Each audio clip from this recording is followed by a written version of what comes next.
Eficiente, sejam bem-vindos a mais um programa.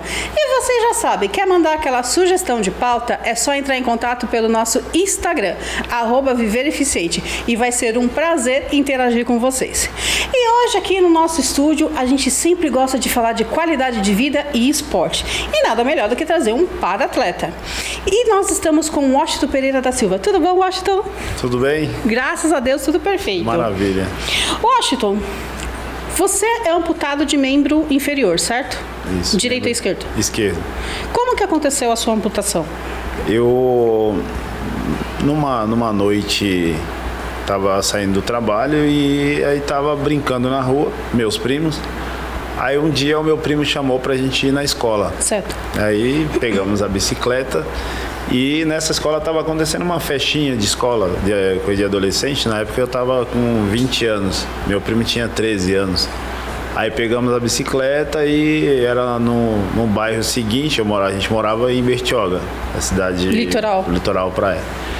E aí a gente morava num bairro, no outro bairro seguinte era o local onde a gente ia, coisa de 1 quilômetro mais ou menos.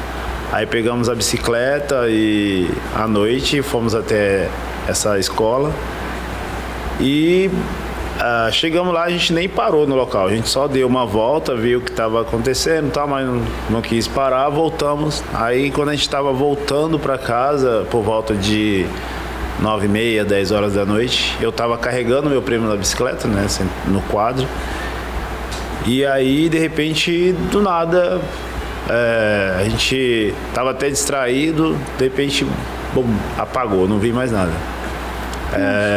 Cara bêbado, louco, bateu na traseira da bicicleta. Aí o meu primo caiu no meio do mato e eu fiquei na pista. Essa que eu fiquei, ele passou e foi embora e deixou lá. E nessa época, Bertioga, fora de temporada, há 20 anos atrás, era um deserto aquilo ali, não tinha sinalização. Não tinha sinalização, não era época de temporada, então não tinha, não passava muito carro. Por Deus também que, né, se tivesse... Poderia ter acontecido coisa pior com você. Coisa pior, exatamente. Mas por outro lado também, por estar um pouco deserto, demorou para passar alguém e ver a gente ali. Aí eu creio que eu devo ter ficado ali, eu e ele, a gente deve ficado umas meia hora, 40 minutos ali desacordado e perdendo muito sangue.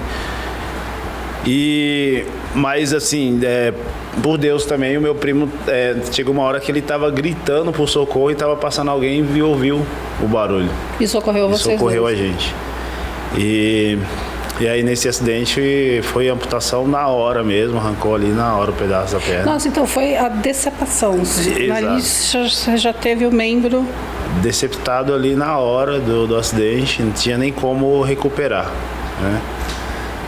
Isso foi em 99. Mas é um milagre você estar aqui contando esse relato pra gente. Foi por Deus, assim, ter sobrevivido. Deus falou, não é agora que você vai, não. E como a gente fala, todo mundo tem a sua hora e não era a sua. E não era a minha, porque foi um acidente muito feio. Imagino. Pela demora de socorro, eu fui transferido para Santos, fiquei 20 dias internado, né? Teve a cirurgia, tudo para... Todo o processo de reabilitação. Sim. E aí logo no ano seguinte eu mudei para Mogi das Cruzes, e porque também o recurso na cidade de São Paulo seria até melhor para poder continuar o tratamento, né? Mas por pouco também eu não fui embora para Bahia, porque como eu sou da Bahia e a minha família veio me visitar e queriam voltar para Bahia e queria me levar. Isso. Mas eu falei, lá é uma cidade muito pequena, o recurso também não vai ser bom, então vamos ficar aqui. E aí aqui eu deu Você pra conseguiu continuar. se reabilitar. Por Deus, realmente, graças a Deus, você está aqui para contar esse relato pra gente, né? Sim. E só um adendo que eu sempre falo, motoristas, por favor, prestem mais atenção, porque poderia ser uma vida que não estaria aqui entre a gente, certo? Por uma questão de irresponsabilidade, ainda mais o rapaz que você falou que estava alcoolizado, né? Sim, ele não prestou socorro nenhum. Isso é inadmissível. Então, a gente até conseguiu achar ele depois, por negligência dele ter pegado o carro, guardou na casa dele. Aí ele foi tomar mais umas birita num barzinho lá, que justamente era de um amigo do meu tio. Olha. E aí esse amigo do meu tio falou, ó, fulano, assim, assado, contou essa história aqui ontem à noite pra gente. Então foi ali o caminho pra gente achar ele. E ele acabou assumindo alguma responsabilidade? Teve a abertura de processo, tudo, mas no fim não deu em nada. Não sei nem no que deu. Tivemos uma audiência, mas também não... Falta muito. A lei brasileira, ela precisa ser revista nesse ponto, né? As pessoas precisam pagar pelos seus erros e realmente, assim... A sorte de você estar aqui no meio de nós contando isso, de você ter se reabilitado, mas é um processo que a gente sabe que é um tanto quanto doloroso. Sim, né? A reabilitação por todo o processo que você passou, você estava com 20 anos, né? Estava com 20 anos, sem recurso nenhum, foi totalmente assim, na raça, na determinação, né? Determinação, correndo atrás de hospitais públicos e comprando remédio do jeito que dava, porque o fulano não tinha condições de arcar com o custo também, nem de remédio, nada. Então foi bem que... a gente precisa de leis mais sérias para quem dirige assumir o risco, né? Sim. De pegar e realmente de cometer um crime maior, de um assassinato, diga-se de passagem. E eu acho que as leis precisam ser vistas isso. E falando um pouco desse seu acidente, a gente está no mês de conscientização da amputação, que é o Abril Laranja, então a gente sempre fala, gente, as pessoas elas precisam ter cuidado com a vida dos outros e saber que um carro, uma moto, é uma arma. É uma arma, exato. Então pode acontecer coisas piores. Sim. Mas enfim, graças a Deus você está aqui reabilitado e contando a sua história pra gente. Por ele, né? Deus acima de tudo. Então, assim, o que a gente sempre fala, quando você consegue algo de bom na vida após uma tragédia, então aquele negócio como que diria?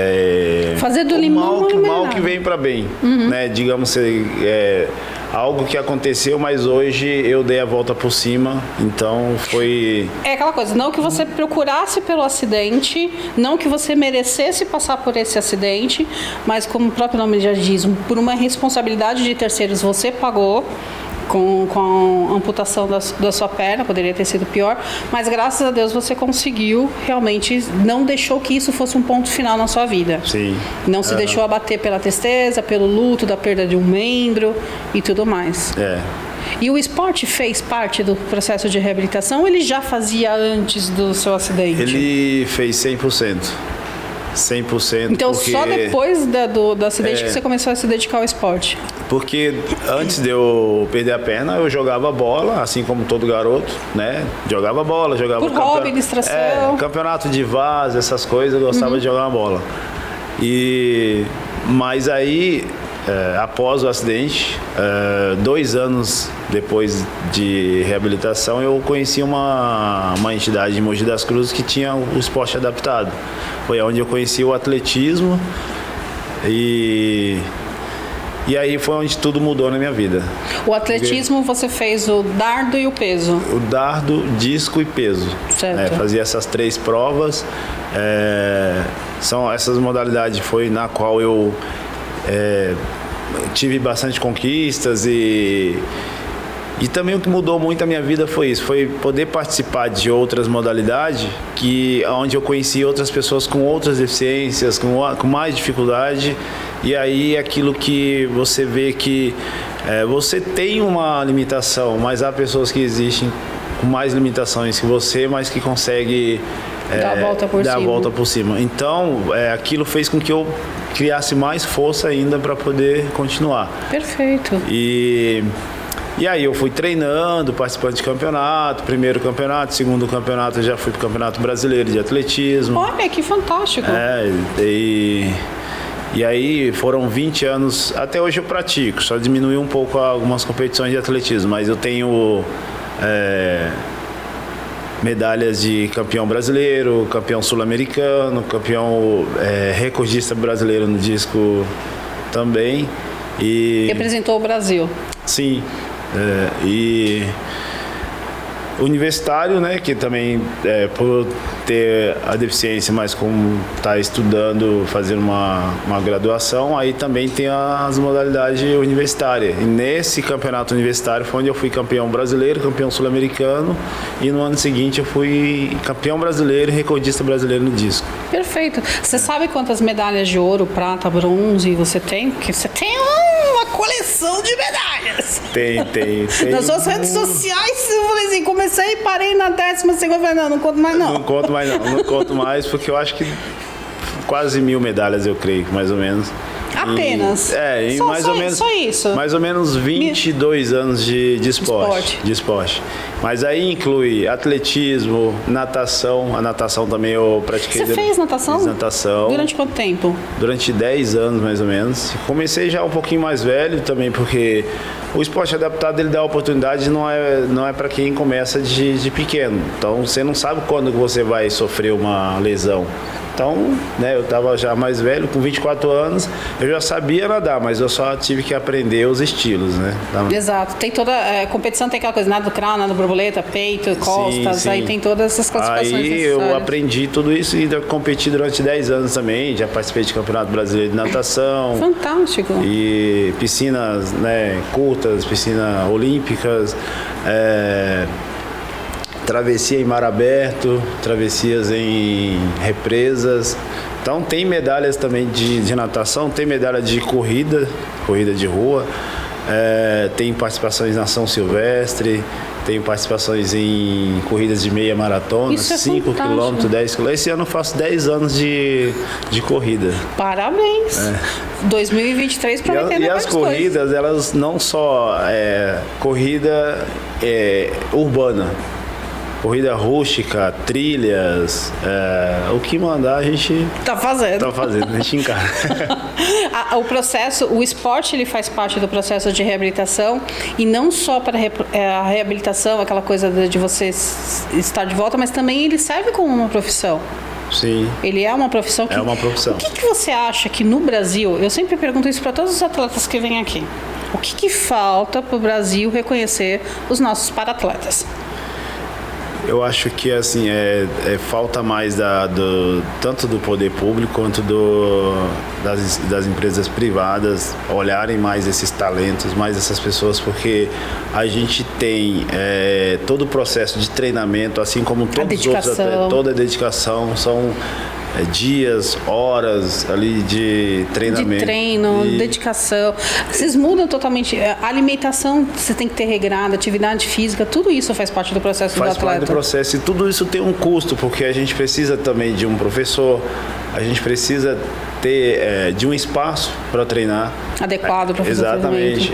A gente precisa também desse processo de alimentação, toda uma dedicação. Então isso também tem um custo. E não só isso, as viagens, campeonatos. Então, assim, por que os atletas ditos normais, eles têm um patrocínio grande e o para-atleta não tem? Sendo que nas Paralimpíadas e Olimpíadas, as Paralimpíadas têm melhores resultados. Tem mais resultados. A gente tem muito mais medalha nas Paralimpíadas do que nas Olimpíadas. Estou falando alguma mentira? Não. É isso mesmo. A gente tem. É isso que a gente fala. Nós falamos muito aqui no programa e também nas redes sociais, nós falamos muito de igualdade. A gente não quer ser tratado como tadinho e nem como super-heróis. A gente quer a igualdade. A igualdade. Então, se tem um comitê olímpico que tem toda essa parte dos atletas ditos normais, ditos convencionais, ditos atípicos, típicos, vocês chamam como, cada um chama de uma coisa, né? Então por que os nossos para-atletas não têm essas mesmas oportunidades? Se as regras são as mesmas, e aí, hoje, a dedicação tem que ser a mesma. Hoje o que acontece? Aquele atleta que se desponta, o para-atleta na verdade, que se desponta, ele tem apoio do governo, que é aquele Bolsa Atleta. Mas esse Bolsa Atleta, ele não é só para pessoas com deficiência, é só para as pessoas também, né, ditos normais ali. Uhum. Mas isso ele vai ter essa ajuda de custo quando ele já está num outro processo lá que ele conseguiu, por exemplo, um status num brasileiro, entre os 3 melhores no Brasil ou num campeonato internacional. Mas e o processo antes disso? Não tem um incentivo, Não né? não tem. É raça pura. Quando a gente fala da pessoa com deficiência no esporte, a gente fala da qualidade de vida, a gente fala do processo de reabilitação, a gente fala que isso sim pode se tornar uma profissão, mas a gente não tem os apoios necessários. Não tem os apoios. Porque eu, em 20 anos de atleta, eu nunca deixei de trabalhar.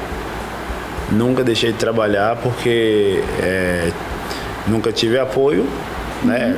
Pequenos patrocínios, mas não que eu pudesse parar de trabalhar para poder sobreviver Se dedicar ao esporte. Exatamente. E a gente sabe que para vencer um campeonato, para vencer uma disputa e para participar de uma Paralimpíada, precisa ter todo um treinamento. O corpo precisa estar em atividade, você precisa ter...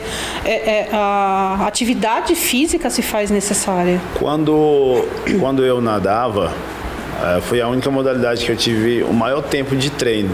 Mas eu trabalhava até às 16 horas, aí eu ia para a piscina, entrava na piscina por volta de 16h30 e saía de lá quase 9 horas da noite. Nossa! Era pelo menos ali 4, 5 horas de treino é o que eu tinha de natação todos os dias. Para você ter o retorno e conquistar as medalhas do Brasil. Isso para eu buscar ali para ficar entre os 3 melhores do Brasil. Para eu tentar ali buscar uma colocação maior, de repente uma seleção brasileira, eu tinha que treinar pelo menos mais 2 horas a mais que isso aí. Eu acho que as políticas públicas precisam rever todo esse conceito. Mas para isso eu tinha que diminuir minha carga horária de trabalho, e aí quem que ia pagar minhas contas? Os boletos, né? Quem vai pagar as contas no final do mês? Nós falamos da sua parte do atletismo, nós falamos da sua parte da natação, mas a gente fala de um esporte que é paixão nacional, que é muito difícil encontrar um brasileiro que não goste de futebol.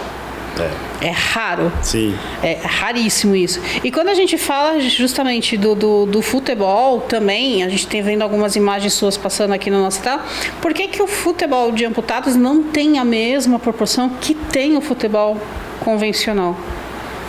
O futebol de amputado, hoje ele vem numa crescente no Brasil, porque essa modalidade agora teve uma visibilidade boa, principalmente agora também, depois desse último prêmio Puska, né, que teve um polonês que ganhou o prêmio Puska como o gol mais bonito do mundo, que ele concorreu com o Richarlison e mais outro atleta também de alto nível. E aí a modalidade teve uma visibilidade agora maior. Mas em Mogi das Cruzes, a gente começou o projeto em 2009. Tem um amigo nosso lá, o Rogerinho, que hoje ele é pioneiro no Brasil. E a gente estava com uma intenção de montar esse time lá, porque alguns outros lugares no Brasil já existia. Aí tinha ele e mais um outro amigo que a gente jogava o futebol, mas a gente não tinha um time na cidade. E aí a gente tinha que viajar para Santos para jogar no time de lá. Aí tivemos essa ideia de vamos montar o time aqui. E aí começamos o projeto lá em 2009. Em 2010 a gente participou do primeiro campeonato. E aí, como é uma modalidade muito difícil de encontrar atletas, isso há um tempo atrás, naquela época, a gente teve uma dificuldade aí de mais ou menos quase um ano para poder montar um time completo, que seria 6 jogadores de linha, um goleiro, pelo menos 2, né? O goleiro mais um reserva. Mas hoje em dia o que ajudou muito foi depois que a rede social cresceu bastante, Instagram, Facebook, exatamente, porque aí a gente começou a divulgar muito e aí o time começou a crescer. Hoje a gente tem por volta de mais ou menos 45 atletas no time. São 2 times. Um é patrocinado pelo Corinthians, o outro pela Portuguesa. Aí eu falo patrocinado assim, é a parceria que tem. Então o time leva o nome do Corinthians, o outro leva o nome da Portuguesa. E a gente tem total liberdade para usar o nome dos clubes para poder ir em busca de recursos. E aí, dentro desses 15 anos aí, o time cresceu bastante. A gente hoje é referência no Brasil, porque o time que mais cresceu nos últimos anos foi o time de Mogi. A gente foi a referência no Brasil mesmo. A gente fez com que a modalidade crescesse bastante, divulgou e realizou bastante campeonatos. E aí isso fez com que muitas outras cidades também investissem e começassem a ter esse time também. Quando a gente começou em 2009, eu acho que se existia no Brasil de 8 a 10 times era muito. Hoje no Brasil deve ter por volta de 25 a 28 times. Já dá para fazer uma boa Paralimpíada, já para fazer um campeonato maravilhoso. Maravilhoso. No Brasil a gente realiza a Copa do Brasil, a gente realiza o Campeonato Brasileiro e o Campeonato Paulista. E alguns torneios, né, que a gente costuma fazer também para poder ter mais a interação dos times, né? Às vezes interestaduais, intermunicipais, e aí a gente vai interagindo nessa modalidade. Eu acho isso super interessante. A gente fala muito do esporte, às vezes algumas pessoas que não conhecem o futebol de amputados acham que por ser deficiente é aquela coisa mais paradinha, calminha. Não, gente, a adrenalina é a mesma, é correria para tudo quanto é lado. E assim, é emocionante. Quem puder acompanhar, vai também nas redes sociais do Osh, que tem lá, tem os vídeos e tal, que eu acho que é fantástico. Para as pessoas verem que realmente ali não se está querendo simplesmente fazer aquela coisa do tadinho. Não, realmente são atletas, estão preparados para isso, e eu acho que poderiam representar o Brasil muito bem. Aí é aquela coisa assim, né? Hashtag fica a dica. Muito melhor do que determinados atletas que vão para grandes mídias e não conseguem ganhar nada, né, gente? Então, hoje a gente tem uma estrutura com o apoio da Prefeitura de Mogi das Cruzes. A gente tem um espaço que a gente pode treinar todas as quarta-feiras e todos os sábados. Então, a média de 3 a 4 horas de treino por dia na quarta-feira e aos sábados. Mas isso também é pouco, precisaria aumentar um pouco mais. Sim, sim. Porque hoje no Brasil também tem times que treinam todos os dias. Então, se você tem um tempo maior de treino, você fica melhor preparado. Melhor preparado. Tá uma asa, aquela coisa assim toda. E você, além do esporte, também está se formando para preparador físico, personal trainer, educação física. Educação física, exatamente. Ou seja, gente, o esporte como um todo, o benefício. Quem faz esporte só tem a ganhar. Só tem a ganhar. É por isso que eu falei, foi 100% da minha vida, porque mudou demais. Foi o carro-chefe, assim, para me tirar de dentro de casa. A sua virada de página. Exatamente. Eu fiquei mais ou menos de 4 a 6 meses trancado dentro de casa sem saber o que fazer. Olhava assim ali, sentado, sem uma perna, sem um rumo, sem um destino. E aí um dia eu comecei a fazer a fisioterapia. Nessa de fazer a fisioterapia eu conheci umas pessoas que me deram umas dicas, me deram um destino, ó, tal lugar é assim, assim, assado. Eu fui atrás, aí ali tudo mudou. Aí eu conheci essa entidade, onde eu conheci o esporte, e aí eu voltei a estudar, eu voltei a ter mais essa interação na sociedade, e aí onde foi o convívio social que é importante. Exatamente, né? E aí, o que o esporte mudou na minha vida? Eu era uma pessoa muito, muito tímida, muito fechada, muito quieto. E aí, foi o que mudou para mim, foi isso. Foi conhecer outras pessoas com que me fizesse ter esse conhecimento maior, ter esse... Ser um pouco mais comunicativo. Um pouco mais comunicativo e procurar... interagir e buscar algo diferente, entendeu? E aí eu fui atrás dessas oportunidades. Eu estava vendo um podcast, e aí a pessoa estava falando bem assim, que a gente não precisa esperar por uma grande oportunidade na vida. Aquela oportunidade pequena é onde você vai abrir os caminhos. E foi uma pequena oportunidade que veio e eu abracei. E nessa pequena vieram outras. Então você não precisa esperar algo de grande. Faça com o que você tem na mão.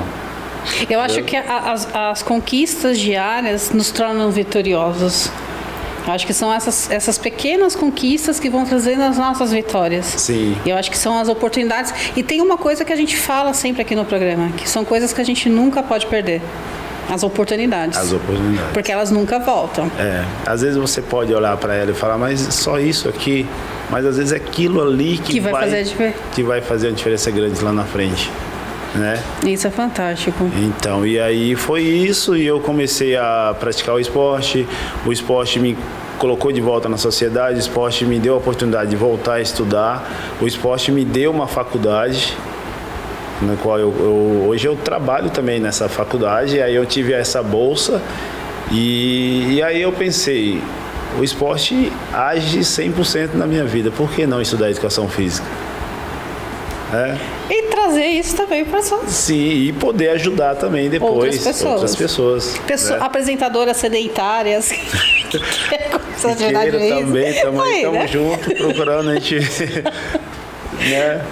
Isso é muito bacana. E aí, hoje, se Deus quiser, esse semestre eu acabo, já estou quase me formando, trabalho na academia, já tem um ano e pouco que eu estou ali como professor, né? E aí, assim que se me formar, se Deus quiser, personal, preparador físico, a oportunidade que vier e eu puder abraçar ali, eu puder fazer, eu vou... Tem umas ideias em mente e aí eu quero buscar isso aí e fazer com que isso aconteça futuramente. Washington, você é uma pessoa super determinada. Eu tenho certeza que a gente vai ter muitos resultados com você e a gente vai te ver realmente no patamar que você quer, como um ótimo personal trainer. Amém. Estamos buscando. É um prazer receber você aqui. Tempo de TV é aquela coisa corrida, a gente sempre faz, mas a gente quer que você volte mais vezes para falar da sua conquista. Agora eu me formei, estou aqui e tudo mais, trazer também medalhas. E aproveite as nossas câmeras para deixar uma mensagem para quem está nos acompanhando. Bom, a mensagem é exatamente o que a gente estava falando em questão de oportunidade. Então, quando estiver no seu caminho algo pequeno, busque, abrace e pegue, porque esse pequeno detalhe vai te fazer grande amanhã. Exatamente. Não menospreze as coisas pequenas. Não menospreze as coisas pequenas. Muito obrigada. Washington, a gente agora em maio vai completar 8 anos e eu quero te presentear com um pequeno mimo. Um chocolatezinho que nosso chefe confeiteiro fez, o André Lima fez. Chocolate branco em forma de porta-retrato. Obrigado. Com o nosso logo em papel arroz.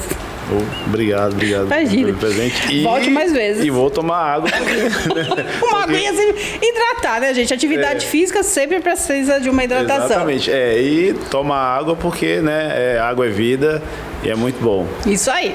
E é isso aí, galera. Espero que vocês tenham gostado do programa de hoje, assim como nós gostamos de fazer. E eu encontro vocês na próxima edição. Até mais!